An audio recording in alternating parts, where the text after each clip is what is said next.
La sangre oculta no siempre está expresando problemas serios en el intestino y además puede haber falsos positivos. Igual que puede ocurrir que uno no tenga sangre oculta y tenga una enfermedad en el colon grave, o sea, lo que llamaríamos un falso negativo, puede ocurrir que uno tenga una sangre oculta positiva, pero no sea ni siquiera pérdida de sangre lo que tiene. O sea, que es un análisis de una sensibilidad y de una especificidad no extraordinaria, pero sí suficientemente buena como para poder detectar en grupos de población los riesgos mayores o los que son de riesgo mayor para poder someterles a otras pruebas. Entonces, yo no sé si me he respondido a tu pregunta, sí, pero se trataría de decir, la sangre oculta es un test útil sobre todo para hacer rastreos de población y para detectar en algunos casos si las pérdidas que se presupone que tienes enfermo pueden ser de origen digestivo. Pero tener cuidado de que no siempre que la sangre oculta es positiva es que estés perdiendo sangre. Por ejemplo, mucha gente, todo el mundo lo sabe, que toma tratamientos con Sintrón, por ejemplo, con hierro, con aspirinas o antiinflamatorios, puede dar positivo en el test de sangre oculta que se hace, un test químico, ¿no? Donde habría que ser muy estricto con la dieta los días anteriores, con la recogida de la Incluso muestra. también las espinacas, ¿no, doctor? También las espinacas y otros productos, las fresas, por ejemplo. Entonces, la carne roja. Entonces, claro, no debe asustarse nadie porque que a uno le hagan un test de sangre oculta y diga, es positivo, no pasa nada. A lo mejor eso no expresa nada. Pero el médico que lo valore o que lo ha pedido puede detectar, pues mira, tú tienes un determinado riesgo con esta sangre y con estas circunstancias para que se te mire y se te pueda hacer una endoscopia, por ejemplo, ¿no? Esto es un poco... Doctor, lo que es la medicina preventiva, ¿no? Claro, el concepto de siempre coger las cosas a un debido tiempo, a un tiempo idóneo, digamos. ¿Qué es una angiodisplasia de colon? Bueno, pues una angiodisplasia, que es una palabra un poco rara, Sí, se puede explicar, vamos a ver, es como una malformación de los vasos sanguíneos que tapizan la mucosa por dentro del intestino, y se puede entender muy fácil, es como una varicita, por decir así, o como un pequeño vaso anómalo que hay y que tiene una fragilidad mayor que el resto de los vasos. Y entonces eso puede sangrar. De hecho, es una causa bastante común de hemorragia digestiva baja en personas mayores, porque la angiodisplasia expresa casi siempre un trastorno vascular de los pequeños vasos sanguíneos, que puede ocurrir a veces en situaciones de edad avanzada o de enfermedad cardiovascular, etcétera, etcétera. Entonces esta angiodisplasia, que es un poquito pues como unas venillas que salen por ahí y que son un poco más frágiles de lo normal, pueden en personas de edad avanzada ser causa de hemorragia digestiva. Muy raramente esto ocurre en personas jóvenes y cuando ocurre en un contexto de otras lesiones vasculares de base genética, por ejemplo, que ocurren en otros sitios, en los labios o en la mucosa nasal, etcétera. Pero generalmente la angiodisplasia, cuando ocurre, es en personas mayores, ¿no?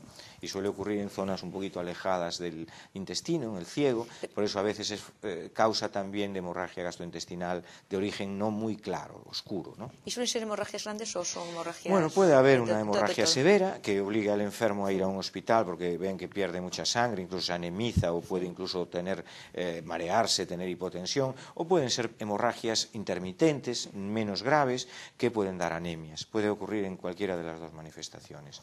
No es una enfermedad muy común en personas de edad precoz, pero sí es bastante común como causa de hemorragia baja, junto con los divertículos, que habrá oído la gente hablar de ellos, en personas mayores.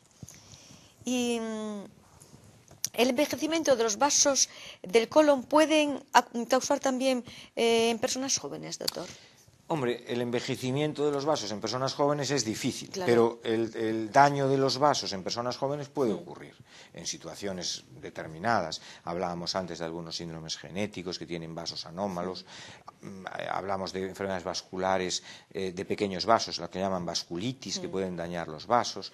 En situaciones de enfermedad inflamatoria intestinal se pueden dañar los vasos pequeños. Puede haber situaciones en personas jóvenes que dañan sus vasos pequeños, pero digamos no están envejecidos, están dañados. Los vasos envejecidos, entre comillas, de las personas adultas que tienen angiodisplasias, son vasos ya dañados por el tiempo, por decir así, o por la situación cardiovascular de la persona, ¿no? En general. Que ya hay algo que los promueve. Sí, es más fácil que lo produzca un daño cardiovascular. De hecho, muchas personas con enfermedades cardíacas pueden tener estas angiodisplasias en el intestino, ¿no? Al tener dificultado el retorno venoso y poder tener algunas venillas más dilatadas, son un poquito como varices, o incluso vasos arteriales también puede ocurrir que estén alterados. Pero como venía antes siendo las varices esofágicas y estas cosas. Es diferente. Las varices esofágicas ya forman parte de otro contexto de situación clínica, que es la enfermedad hepática, la cirrosis hepática o enfermedades parecidas, y esas son otras situaciones más graves que dependen de la presión portal, que no tiene nada que ver con la presión arterial o con la enfermedad cardiovascular en sí, ¿no?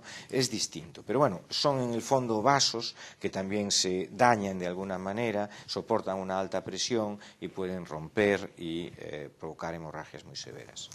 Bueno, pues después de que esto de este primer, digamos, media hora de Saucibide, pasamos a publicidad, y también quiero recordarles que el próximo miércoles, Dios mediante, a las 8:15 de la tarde,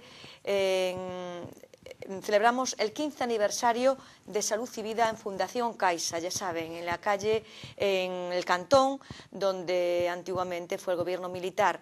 Espero a todas las personas que siguen Salud y Vida que esa noche estén conmigo y con los médicos que estarán allí también pues como invitados, dado que son los artífices principales de que este programa, como les he dicho muchas veces, tenga esta duración y llegue cumpliendo años asiduamente. Entonces eso, saben que tenemos con ustedes y tienen conmigo y yo con ustedes el compromiso de vernos ese día allí. Ya digo, el miércoles que viene, día 28, a las 8:15 de la tarde. Pasamos a publicidad. Hello darkness, my old friend. I've come to talk with you again. Because a vision softly creeping left its seeds while I was sleeping.